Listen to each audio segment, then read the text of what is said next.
Shabbat Shalom, irmãos. Amém. Estamos em mais uma porção, mais um Shabbat. Graças ao Eterno, estamos aqui, saudáveis, de pé. Estamos na porção de número 12, né? Os irmãos que estão aqui também estamos acompanhando. E nós estamos habituados, né? A Parashá, a porção é um plano de leitura bíblica. A Torá, os 5 primeiros livros da Bíblia, são separados em 54 porções e junto com a Torá a gente lê os escritos apostólicos e também os profetas. Gênesis 47, a partir do versículo 28. Abrindo as suas Bíblias, vamos acompanhando, vamos ler alguns textos. É uma porção muito rica, fala sobre muitas coisas importantes para o nosso tempo. Gênesis 47, versículo 28. E Jacó viveu 17 anos na terra do Egito. Assim Jacó viveu até os 147 anos. Chegou um momento em que se aproximava a morte de Israel. Por isso ele chamou Yosef, seu filho. Lhe disse: se você me ama de verdade, por favor, põe a mão sobre minha coxa e jure que, em consideração a mim, não me sepultará no Egito. Em vez disso, quando eu dormir com os meus pais, você deverá levar-me para fora do Egito e sepultar-me onde eles estão sepultados. Ele respondeu: farei como disse. Ele pediu: faça um juramento. E ele jurou. Então Israel curvou-se até a cabeceira de sua cama. Tem duas coisas interessantes aqui, né? Jacó, ele viveu 17 anos na terra do Egito depois que ele encontrou o seu filho, né? É exatamente a mesma quantidade de anos que José passou com seu pai, Jacó, né? Isso mostra que nós devemos cuidar dos nossos pais, né, na mesma proporção que os nossos pais cuidaram de nós, né? Jacó cuidou de José até os seus 17 anos. E depois Jacó viveu 17 anos no Egito. Uma outra coisa muito interessante também nesse texto é que, não sei os irmãos, mas eu pelo menos, eu sempre cresci com a ideia de que não se pode jurar em hipótese alguma. Em hipótese alguma se deve jurar, é algo completamente errado, né? E a gente vê aqui que Jacó, ele manda o seu filho jurar que não vai deixar o corpo dele lá. O Eterno jurou a Abraão que daria a terra prometida a ele. Abraão pediu para o seu servo jurar quando fosse buscar uma esposa para o seu filho Isaac, né? Então, como que a gente vai entender certas passagens que aparentemente nos proíbem de jurar? Vamos lá, Mateus, capítulo 5, versículo 33. Mateus 5, 33.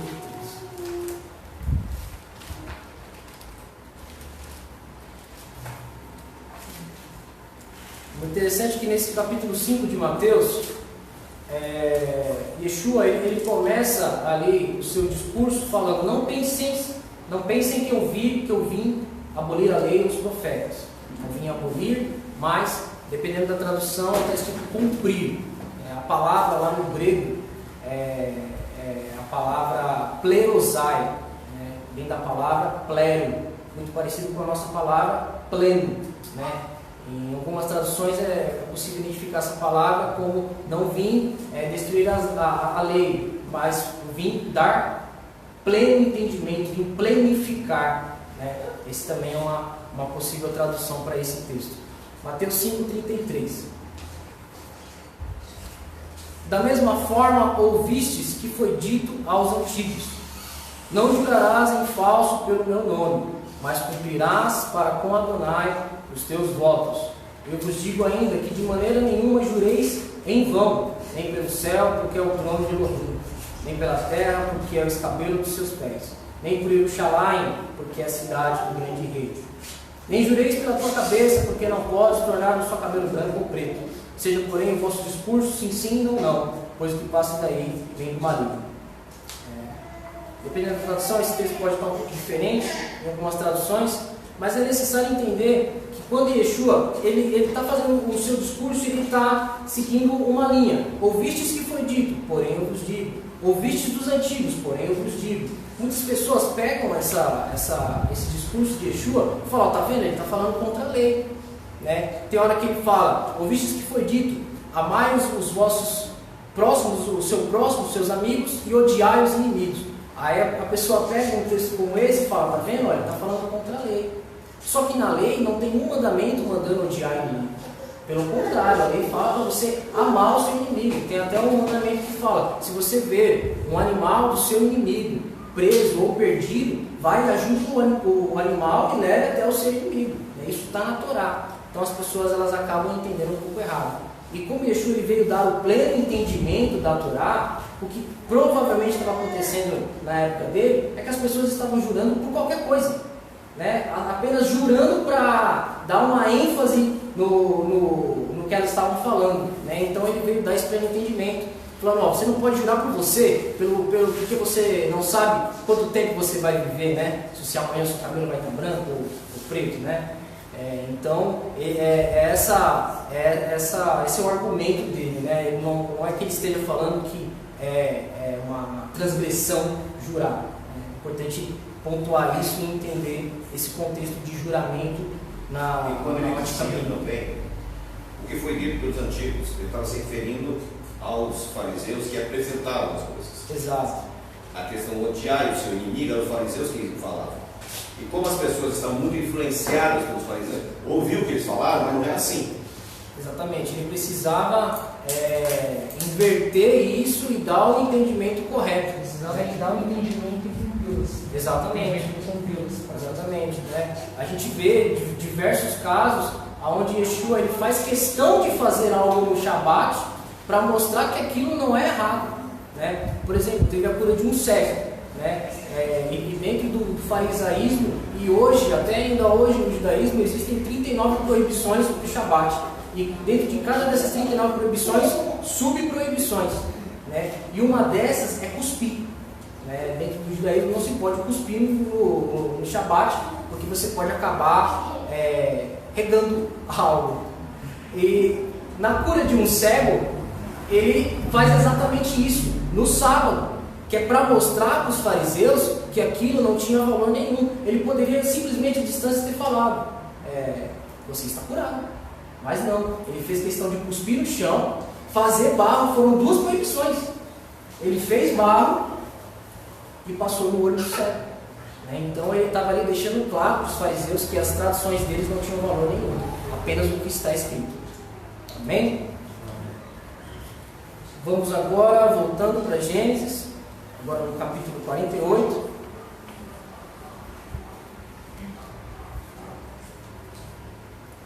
José levou os seus dois filhos, né? Para serem abençoados por seu pai. Capítulo 48, Gênesis 48, versículos 5 e 6. E seus dois filhos, nascidos na terra do Egito, antes da minha chegada, aqui são meus. Efraim e Manassés serão meus, tanto quanto Reuven e Shimon, Ruben e Simeão. Os filhos nascidos de você depois deles serão seus. Mas, com vistas à herança, eles serão contados com os seus irmãos mais velhos. Aqui, José está recebendo a porção dobrada que Jacó tirou de Ruben. Através dos seus dois filhos, Efraim e Manassés, José ganhou a primogenitura no lugar de Ruben. Vamos mais à frente no versículo 8. 48, 8. Então Israel reparou nos filhos de Yosef e perguntou: quem são estes? Yosef respondeu ao seu pai: eles são meus filhos, que Deus me deu neste lugar. Jacó respondeu: desejo que você os traga até mim, para que eu possa abençoá-los. É um pouco curioso a forma como Jacó ele pergunta, né? Ele já tinha visto e pergunta de novo. Provavelmente ele tenha tido uma visão nesse momento para perguntar, porque tem uma regra de hermenêutica, de interpretação bíblica, que similaridades de expressões elas podem significar a mesma coisa. Vamos lá para Apocalipse, capítulo 7, versículo 13 e 14. Apocalipse 7, 13 e 14. Apocalipse 7.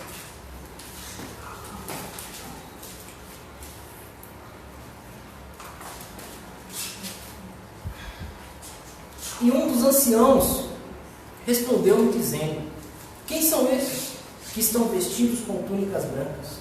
E de onde eles vieram? E eu lhe disse: Senhor, tu sabes.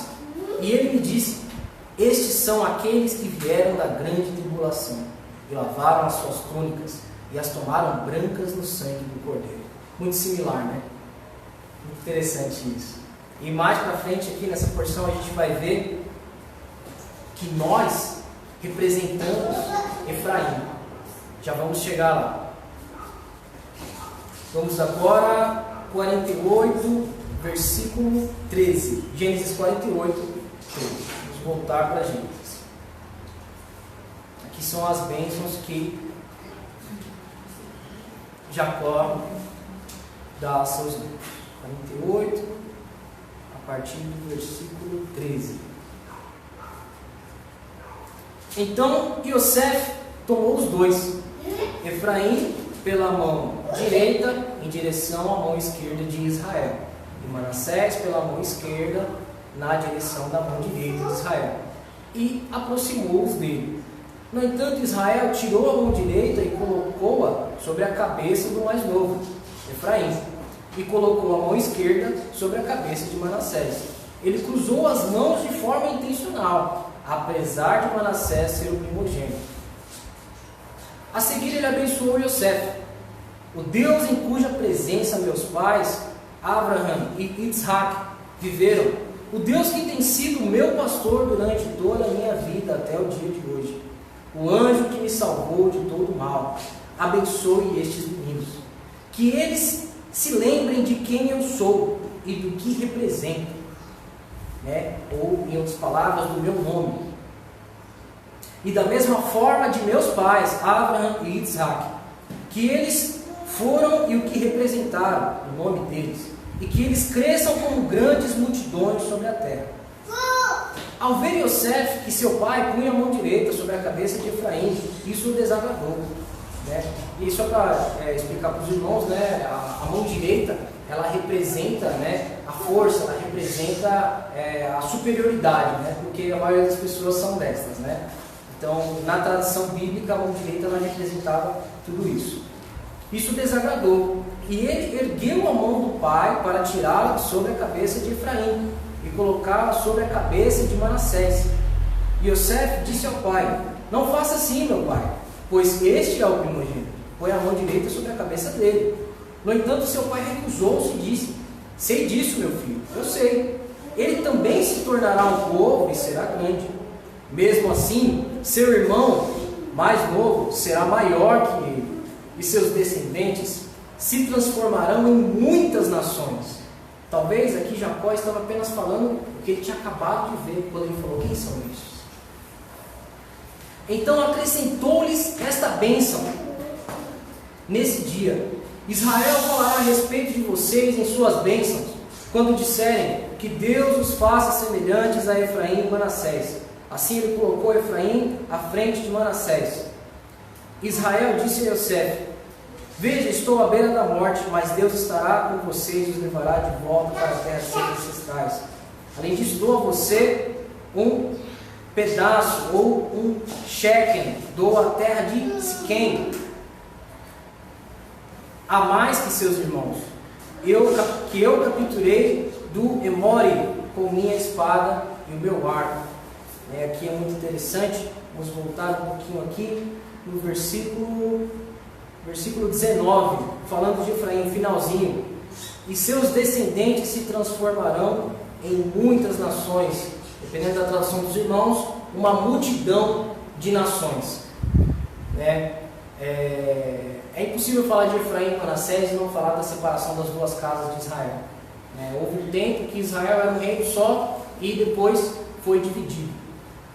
Vamos para 1 Reis, capítulo 12, versículo 21 ao 24. tentar falar rapidamente aqui da separação das duas casas de Israel. Esse seria um estudo muito longo, né? Vamos falar aqui rapidinho. 1 Reis, capítulo 12, versículo 21 ao 24.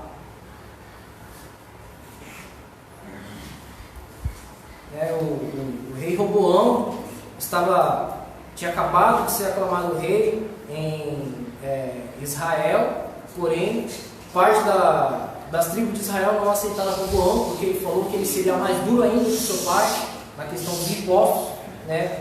Então as tribos nesse momento se separaram. 10 tribos do norte declararam Jeroboão o rei deles, né? E as tribos do sul, Judá e Benjamim, ficaram com Roboão. Vamos lá, 1 Reis 12, 21. E quando Roboão tinha vindo a Jerusalém, ele reuniu toda a casa de Judá com a tribo de Benjamim, 180.000 homens seletos, os quais eram guerreiros para lutar contra a casa de Israel. Então aqui, irmãos, a partir desse momento, todas as vezes que nós lemos na Escritura, casa de Israel, não está falando para todo Israel, está falando para as 10 tribos de Israel, que são as outras tribos menos Judá e Benjamim. Contra a casa de Israel, para trazer o reino de volta a Roboão, o filho de Salomão, rei de Judá, e a toda a casa de Judá e Benjamim, e ao remanescente do povo, dizendo, desculpa, eu acho que eu estou lendo uma parte aqui, para trazer o reino de volta a Roboão, o filho de Salomão. Contudo, a palavra de Deus veio a Semaías, o homem de Deus, dizendo, fala a Roboão, o filho de Salomão, rei de Judá, e de toda a casa de Judá e Benjamim, ao remanescente do povo, dizendo, assim diz o Senhor, não subireis nem lutareis contra os vossos irmãos, os filhos de Israel. Retornai cada homem à sua casa, porquanto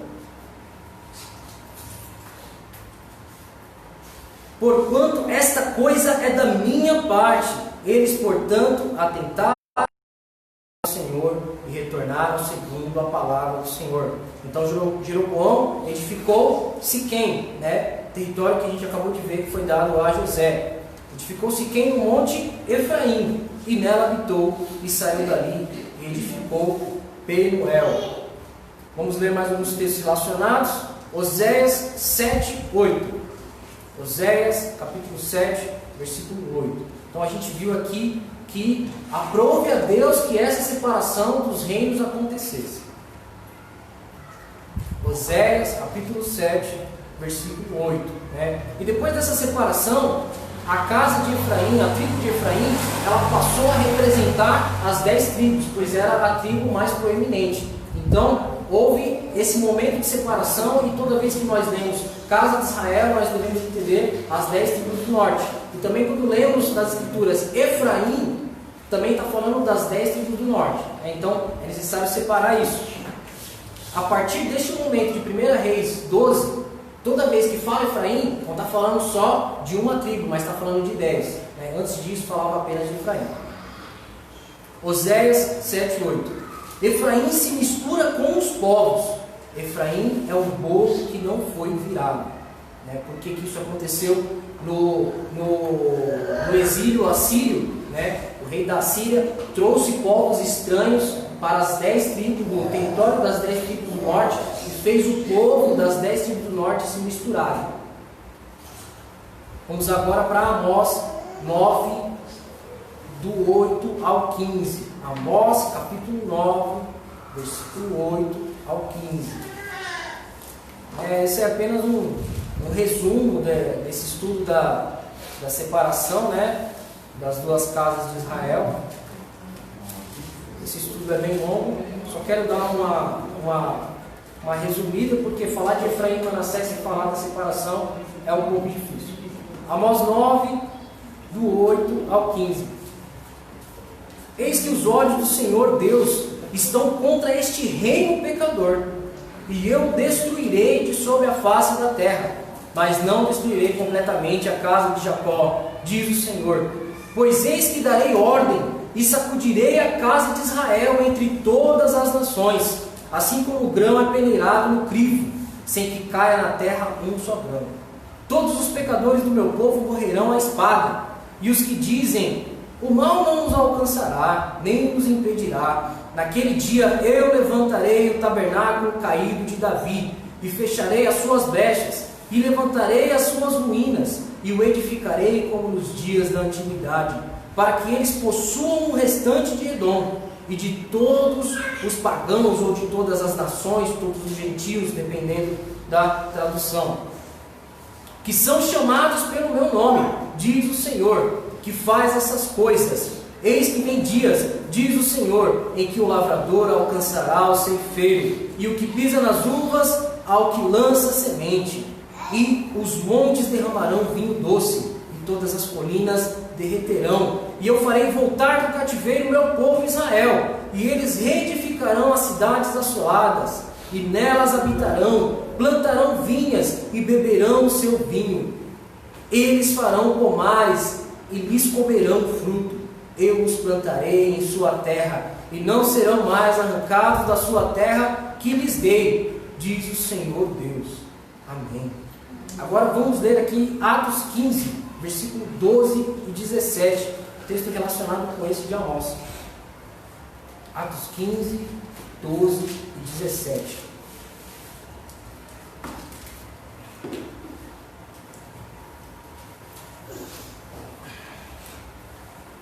Atos 15 foi o primeiro concílio, o concílio de Jerusalém, onde os apóstolos estavam reunidos. Atos 15, versículo 12 a 17. Então toda a multidão permaneceu em silêncio, ouvindo a Barnabé e a Paulo, que declaravam os milagres e as maravilhas que Deus havia feito entre os gentios, frisando, gentios, por meio deles. E após terem feito silêncio, Tiago respondeu, dizendo: homens e irmãos, ouvi-me. Simão declarou como Deus primeiro visitou os gentios, para tomar deles um povo para o seu nome. E com isto concordam as palavras dos profetas, como está escrito: depois disso eu voltarei e reedificarei o tabernáculo de Davi, que está caído. Eu edificarei novamente das suas ruínas, eu o estabelecerei, para que o resto dos homens busque ao Senhor, e todos os gentios sobre os quais o meu nome é invocado, diz o Senhor que faz todas essas coisas. Olha só que interessante, Tiago está atribuindo aos gentios o que Amós estava falando sobre a casa de Israel, a casa de Efraim. Mais algumas passagens, Oséias 1, versículo 6 e 7.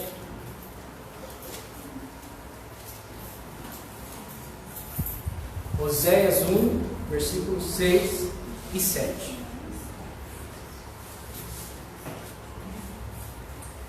E ela concebeu novamente, e deu à luz uma filha.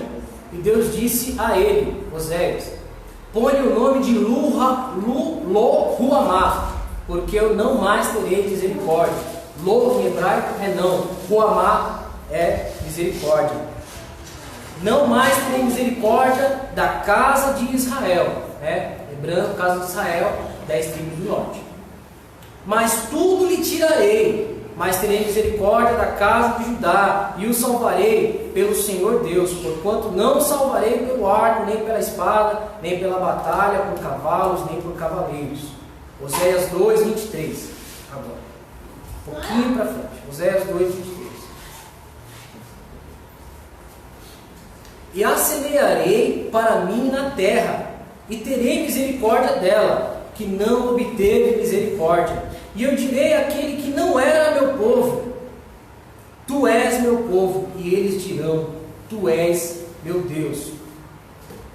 Agora vamos para Romanos 9, 23, 26. Estou vendo aqui textos relacionados para a gente entender toda essa relação. A gente, no final desse texto do próximo, a gente vai encontrar. Romanos 9, 23 ao 26.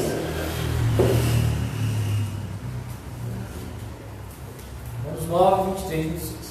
E se Deus, disposto a demonstrar a sua ira e dar a conhecer o seu poder, suportou com muita paciência os vasos da ira, preparados para a destruição, para que ele também desse a conhecer as riquezas de sua glória nos vasos de misericórdia, que antes ele preparou para a glória, até nós, a quem ele chamou, não só dentre os judeus, mas também dentre os gentios? Assim como ele também diz em Oséias: eu os chamarei meu povo, os quais não eram meu povo, e amada a que não era amada. E acontecerá que no lugar em que lhes foi dito: vós não sois meu povo, ali serão chamados filhos do Deus vivo. Está vendo que como os apóstolos eles relacionavam os gentios à casa de Israel, os gentios a Efraim? Por último, Romanos 11, 25 e 26.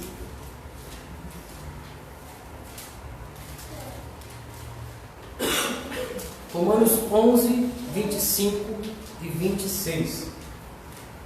Porque eu não quero, irmãos, que ignoreis este mistério, para que não sejais sábios em seus próprios conceitos, que a cegueira aconteceu em parte a Israel, até que tenha entrado a plenitude dos gentios. Eu vou focar nessas duas palavras aqui: plenitude dos gentios. E assim todo Israel será salvo, como está escrito: virá de Sião o libertador, e desviará de Jacó as impiedades. A palavra que Jacó usou para abençoar Manassés, uma multidão de nações, em hebraico é Melô Ragoim. Melô, muito, cheio, pleno, multidão. Nações, Goim, também palavra usada para gentios. Essa palavra que Paulo usou aqui em Romanos 11, 25 e 26, plenitude de gentios, foi a mesma palavra que Jacó usou para o seu filho, para o seu neto, Manassés. Nós somos a plenitude dos gentios. Nós, em certo sentido, somos Efraim e fazemos parte da casa de Israel. Não é interessante isso? Muito interessante. E é bom frisar que hoje existe na igreja cristã, existia a teologia da substituição, que a igreja havia substituído Israel. E hoje existe no judaísmo a teologia da substituição, onde os judeus substituem Israel. E não é verdade. Seria uma questão até egoísta da parte do Criador querer salvar só meia dúzia de judeus, que são 20 milhões, e deixar bilhões perecerem. Por isso ele fala plenitude. A palavra plenitude é plena, completa. Então todos que foram espalhados da casa de Israel, que se misturaram, eles estão em todas as partes. E o que é mais interessante é que quando você pega Isaías 56, lá em Isaías 56, ele diz que o nome que ele vai dar para o gentil é melhor do que o nome dos filhos e filhas de Judá. E lá no Apocalipse capítulo 2, ele diz que vai dar uma pedrinha com um nome. Quando fala nome, não é o prenome, que aqui no Brasil a gente usa o prenome. Nos outros países, por exemplo, a esposa ela é chamada pelo sobrenome do marido. É até falta de respeito chamar a esposa de alguém pelo nome, o prenome. Então chama pelo sobrenome. E as filhas são chamadas pelo nome ou pelo sobrenome do pai. Esse nome que ele está dizendo é a qual tribo ele pertence. Então naquele dia cada um de vocês vai receber uma pedrinha. Nessa pedrinha, segundo o Apocalipse, dá um nome. E ali vai distinguir qual é a sua tribo. Por quê? Porque você vai morar naquela região que foi determinada. Então um vai receber uma pedrinha Efraim, outro vai receber uma pedrinha Rúben, outro vai receber. Não está dizendo que ele vai dar um novo nome que não gostou do nome que seu pai te deu. Não é isso. Ele vai te dar um nome que é a tribo que você pertencia. Eu sou de Issacar, eu sou de Gado, eu sou de Áser, eu sou de Dan. Então a Bíblia se fecha completamente. Quando você faz um estudo profundo, você vai vendo que as pontas não são soltas, são interligadas. Exatamente. E é assim que o Eterno vai salvar todo Israel, salvando os gentios, porque as 10 casas do norte, estão espalhadas entre os gentios. E como se espalhou, e como eles se espalharam entre os gentios, vão acabar salvando o gentio por tabela. É isso mesmo. Glória a Deus. Seguindo mais em frente, irmãos, no capítulo 49, aqui nós temos as bênçãos que Jacó dá aos seus filhos. A gente vai focar apenas em algumas para não tomar muito tempo. Capítulo 49, versículo 1 e 2. Gênesis 41. Então Jacó chamou os filhos e lhes disse: reúnam-se e direi o que acontecerá com vocês no Aharit Hayamim, ou nos próximos dias, ou até nos últimos dias. Agrupem-se e ouçam, filhos de Jacó, prestem atenção a Israel, seu pai. É muito interessante que o texto discorre aqui em uma forma que é chamada de forma poética, né? Os profetas, eles usavam essa forma na hora de trazer palavras de juízo, na hora de trazer profecias ao povo de Israel, né? Eu estava ouvindo essa semana em hebraico, né? Não que eu conheça hebraico, conheço quase nada, mas é muito interessante que boa parte das bênçãos de Jacó são jogos de palavras, chegam até a rimar as bênçãos que ele dá a seus filhos. É muito interessante, né? Às vezes algumas frases que Jacó fala aqui nessas bênçãos são quase que trava-línguas, bem difícil de se pronunciar. Ele segue esse estilo poético, né? Ele aqui, nessas bênçãos, ele, além de falar um pouco da personalidade de cada filho, ele fala aonde o filho vai habitar na terra de Israel, depois de mais de 400 anos. Ele fala a localização onde cada filho vai ficar e o que ele vai fazer, comércio exterior, fala que ele vai defender as fronteiras, né? É uma verdadeira profecia mesmo. As bênçãos, elas fazem a construção, às vezes até mesmo numa frase completa, né? Isso. E Jacó era profeta. Nós esquecemos esse detalhe. Porque a gente fica mais focado na vida pessoal de Jacó, esquecendo na vida espiritual que ele era profeta. Exato. Aqui são profecias mesmo. Então vamos lá. 49, a gente vai focar aqui em algumas. 49, versículo 3 e 4. Gênesis 49, versículo 3 e 4. Reuven, ou Ruben, você é meu primogênito, minha força, as primícias de minha virilidade. Parece que ele vai falar super bem, né? Apesar de ser superior em vigor e poder, você é instável como água, por isso sua superioridade terminará, pois você subiu a cama de seu pai e a maculou, ele subiu a cama de minha concubina.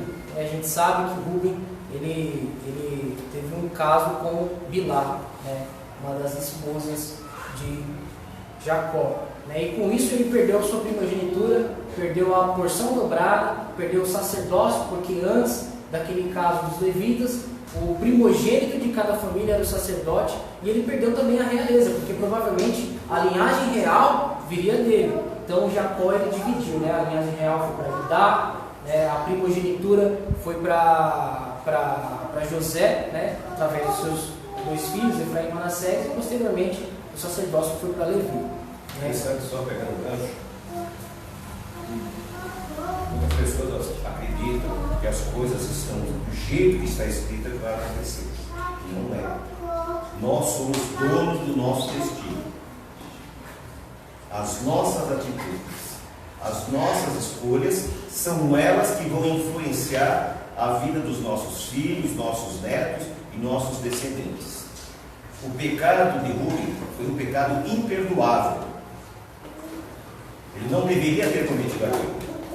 Então ele acaba perdendo tudo isso. Só que na sequência dos filhos também não eram bons. Levi, Simeão e Judá, que é a sequência, todos eles eram problemáticos. Por isso que Jacó escolheu os dois netos para substituí-los. Porque tem gente que acha que não, eu sou o cara. Não é assim. Se você não andar bem, Deus te coloca outro no seu lugar. Hoje, nesta cadeira, você está sentado. E no céu, o seu nome está escrito no livro da vida. Mas se você quiser mudar de ideia, ele tem uma borracha enorme. Ele coloca outro no seu lugar. Porque as coisas funcionam assim. Então nós temos que estarmos ligados para não permitir que maldades, que coisas ruins que nós praticamos possa prejudicar. Outra coisa, Ele diz: eu amaldiçoo até a terceira e quarta geração daqueles que me aborrecem. Quem somos nós para questionarmos Deus? Então nós temos que ter cuidado. As nossas atitudes podem prejudicar os nossos filhos, os nossos netos, os nossos bisnetos. Você não é dono do seu destino. O seu destino vai influenciar toda essa sequência de pessoas. Amém? Amém. E fica essa lição, né, através de Rubem, né? Que nós devemos controlar os nossos desejos. Não tem uma pessoa, eu sou de berço, né? Fui criado na igreja, e não tem uma pessoa que eu vi que avançou o sinal vermelho e colheu bênçãos.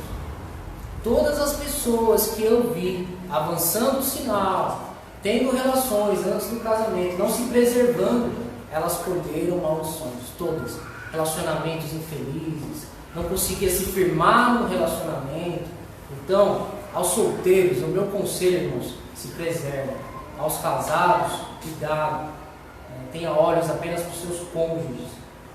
Porque a gente vê aqui que o que Rubem fez, ele colheu para o resto da vida e toda a sua descendência colheu. Porque a descendência de Rubem, ela podia ser descendência de reis, de sacerdotes, mas não foi o que aconteceu. Foi apenas uma das 12, né? Não teve proeminência. Ninguém nem fala rubenitas. Ninguém nem toca no assunto. Os rubenitas, né? Simeonitas. Você vai ver, se você pegar o livro de crônicas de reis, Josué, juízes, você praticamente não vai ver personalidades da tribo de Rubem. Ele era o primogênito de Israel, primogênito de Jacó. Era para ele ser a maior tribo. Mas isso que ele fez, ele colheu frutos e toda a sua descendência colheu os frutos para o resto da vida.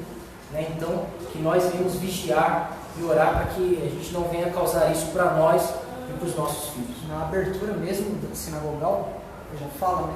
Os impulsos de vossos corações e de vossos olhos, pelos quais vós vos perverteis. Exatamente. Então, fujamos da imoralidade. Menos.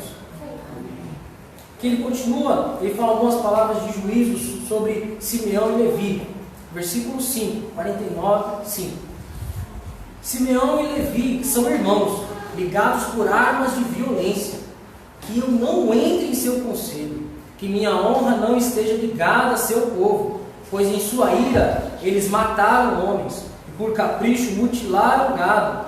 Amaldiçoada seja sua ira, pois ela foi violenta. Sua fúria foi cruel, pois foi violenta. Sua fúria, pois foi cruel. Eu os dividirei em Jacó e os espalharei em Israel. Depois os irmãos podem pesquisar o mapa das 12 tribos de Israel. Levi não precisa nem falar que eles não ganharam, eles não tiveram herança, né? Eles tiveram apenas o sacerdócio, eles não tiveram terra em Israel. E se você pegar o mapa das 12 tribos de Israel, o mapa de Simeão, você tem o território de Judá, e Simeão está dentro de Judá, assim como Jacó falou, os espalharei em Israel. Então, isso aqui é uma bênção profética, é uma profecia mesmo, ele está falando o que vai acontecer. Vamos agora para Judá, 49, do 8 ao 12. Judá, seus irmãos o reconhecerão, sua mão estará sobre o pescoço de seus inimigos. Os filhos de seu pai se curvarão diante de você, né? Falando sobre a realeza. Judá é um filhote de leão. Meu filho, você está sob a presa. Ele arma a tocaia e se estica como um leão, como uma leoa. Quem ousará provocá-lo? O cetro não sairá de Judá. Novamente falando sobre a linhagem de reis. Tampouco o bastão do governante dentre suas pernas, até que venha aquele a quem a obediência pertence, né? Ou até que Shiló venha, ou Siló, e os povos serão obedientes a ele. Amarrará sua jumenta à vinha, a cria de seu jumento será amarrada à vide. Ele lava as roupas com vinho, né? Falando de prosperidade, né? É tanto vinho que vai manchar a roupa. Está falando de tempos prósperos.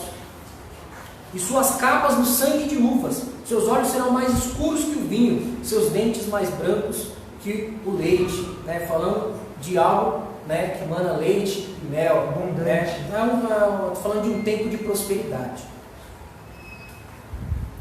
E aqui nós temos várias bênçãos sobre vários filhos. Né? Dan, ele fala algumas bênçãos, ele fala, vamos lá para Dan, 16 e 18. 16 ao 18. 49, 16 a 18. Dan julgará seu povo como uma das tribos de Israel. Dan será uma víbora junto à estrada, uma víbora no caminho que morde o calcanhar dos cavalos, para que os montadores caiam de costas. Esperarei pela libertação provida por ti, Adonai. Né? Sansão, ele era da tribo de Dan, ele foi um dos juízes, né, do povo de Israel. Só fazer um gancho também no Dan. Quem assistiu aquela série lá dos Vikings? Os Vikings chamados de Danitas. E as profecias, os Vikings chamados Danitas, que são da tribo de Dan. Eles não sabem, mas são de lá. E quando houver o Armagedon, são eles que vão descer para atacar Israel, para servir de juízo contra Israel. Ou seja, os próprios Danitas vai vir para colocar juízo sobre Judá. Isso é muito interessante. Se os irmãos forem na história secular, né, se os irmãos escrever o porquê do nome Dinamarca, né, ou em dinamarquês Danmark, lá vai estar, né, em vários sites, você vai ver que as lendas dinamarquesas dizem que o primeiro rei da Dinamarca, o nome dele era Dan. Né? Então, uma curiosidade muito interessante. Né? Vamos aqui, o versículo 22, 49, 22. Né? Yosef recebendo a sua porção dobrada. 49, 22. Yosef é uma planta fértil, uma planta frutífera na primavera, com ramos que sobem pelas paredes. Os arqueiros o atacaram com ferocidade, disparando contra ele e pressionando-o muito. Mas seu arco permaneceu firme, seus braços foram ágeis, foram feitos ágeis pelas mãos do poderoso de Jacó. Dali, do pastor, a pedra de Israel, pelo Deus de seu pai que os auxiliará, por El Shaddai que os abençoará, com bênçãos do céu acima, com bênçãos das profundezas que jazem abaixo, com bênçãos dos seios e do ventre. As bênçãos de seu pai são mais poderosas que as bênçãos de meus pais. Estendem-se as mais distantes das colinas eternas, elas estarão sobre a casa de Yosef, sobre o semblante do príncipe entre os seus irmãos. Seguindo mais em frente, a gente vê uma bênção aí muito bonita. É interessante que Moisés também, quando ele foi abençoar as 12 tribos de Israel, né, ele segue a mesma linha de Jacó. Se não me engano, em Deuteronômio 33, né, finalzinho de Deuteronômio, ele abençoa ali as tribos de Israel, né, ele segue ali a mesma linha e em alguns dos casos ele dá um pouquinho mais de detalhes. Né. Seguindo mais em frente, irmãos, já encerrando, né, capítulo 50, versículo 14 ao 21. Capítulo 50, Gênesis 50, versículo 14 ao 21. Então, depois de sepultar o pai, Yosef voltou ao Egito, ele, seus irmãos e todos os que tinham subido com ele para o sepultamento do pai. Constatando a morte de seu pai, os irmãos de Yosef disseram: talvez Yosef nos odeie e deseja vingar-se de nós por todo o sofrimento que lhe causamos. Então enviaram uma mensagem a Yosef, que dizia, provavelmente inventaram, né? Que dizia: seu pai ordenou o seguinte, antes de morrer: digam a Yosef, eu imploro a você, por favor, que perdoe a maldade e a impiedade de seus irmãos, quando prejudicaram você. Por isso nós te imploramos, que perdoes a maldade dos servos de Deus, de teu pai. Yosef chorou quando eles lhe falaram. E seus irmãos aproximaram-se, prostraram-se diante dele e disseram: veja, somos seus escravos. No entanto, Yosef lhes disse: não temam, acaso estou no lugar de Deus? vocês desejaram prejudicar-me, mas Deus planejou para o bem, para que isso resultasse no que se vê hoje, a salvação de muitas pessoas, né? Ou a salvação do mundo. Portanto, não temam, eu farei provisões para vocês e para seus filhos pequenos. Desse modo, ele os confortou, falando-lhes com gentileza. A gente vê que os próprios irmãos de José, eles não tinham se perdoado, eles não conseguiam esquecer daquilo que eles tinham feito. Já era a segunda vez que eles duvidaram do perdão de José, do perdão de José, né? E a gente vê como ele fala com carinho com seus irmãos, né? Para encerrar, irmãos, o texto de Atos 2, versículo 22. Atos 2, 22 ao 24. É um texto similar, né? A gente vê que José, mesmo tendo passado por tudo que ele passou, ele reconheceu que foi tudo arquitetado por Deus, que foi tudo permissão de Deus, ele passar por tudo aquilo para que se resultasse na salvação de todas as pessoas que foram salvas através da vida dele. E é sobre isso que Pedro fala aqui em Atos 2, versículo 22 ao 24, e depois o versículo 38. Atos 2, 22, 24 e 38. Homens israelitas, escutai estas palavras. A Yeshua, o Nazareno, homem aprovado por Elohim entre vós, com milagres, prodígios e sinais, que Elohim, por ele, fez no meio de vós, que vós mesmos bem sabeis, a este que foi entregue pelo determinado conselho e presciência de Elohim. A gente vê que Pedro está atribuindo a entrega de Yeshua a Deus. Vós matastes, executando-o pelas mãos de iníquos, ou ímpios, ao qual Elohim ressuscitou, rompendo as portas do Sheol, pois não era possível que fosse retido pelo Sheol. Agora versículo 38, eles perguntam para Pedro, as pessoas que estavam ouvindo, eles perguntam para Pedro, o que nós faremos então? E Pedro responde, Kefá, Pedro então lhes respondeu, arrependei-vos e cada um de vós seja imergido em nome de Yeshua para a remissão de seus pecados, a fim de receber o dom da Ruach HaKodesh, do Espírito Santo. Que essa palavra vai de encontro a todos vocês que estão nos assistindo, que estão aqui, que nós venhamos nos arrepender dos nossos erros, dos nossos pecados, que venhamos ser imergidos, venhamos ser batizados em nome de Yeshua. Existe uma tradição que quando terminamos um livro da Torá, na porção, nós falamos a seguinte bênção em hebraico, Hazak, Hazak, Vanit, Hazek, que significa seja forte, sejamos fortalecidos. É uma bênção bem propícia para todos que estamos vivendo. Amém? Amém.